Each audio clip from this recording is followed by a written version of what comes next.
بسم اللہ الرحمن الرحیم۔ اللہم صلی علی محمد وعلی آل محمد۔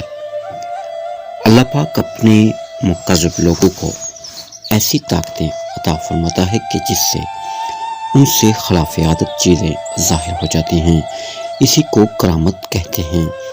ایسا ہی ایک مشہور واقعہ صوفی بزرگ شیخ الاکبر محی الدین ابن عربی کی وفات کا ہے۔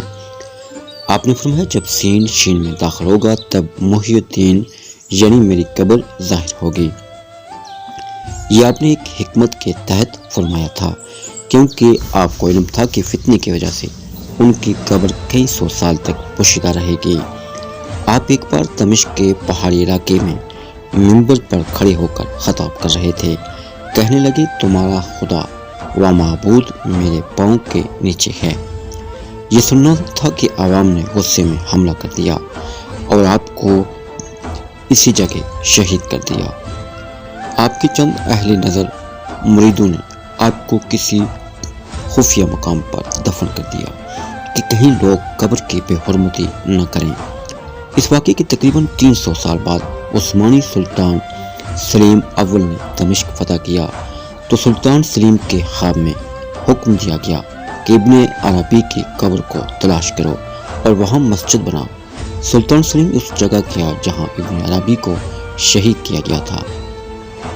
اس نے مسجد کے منبر کے نیچے جگہ کھودنے کا حکم دیا تو نیچے سے سونا چاندی اور ہیرے جواہرات نکلے۔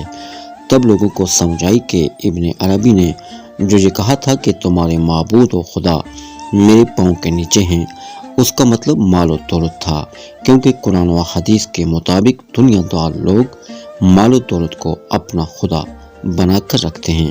پھر سلطان سلیم نے ابن عربی کی قبر کو دریافت کیا، وہاں قبہ بنایا اور اس کو آباد کیا۔ تب لوگوں کو سمجھ آیا کہ ابن عربی کے اس قول کا مطلب کہ جب سین یعنی سلطان سلیم شین یعنی ملک کے شام میں داخل ہوگا تو ابن عربی کی قبر ظاہر ہوگی۔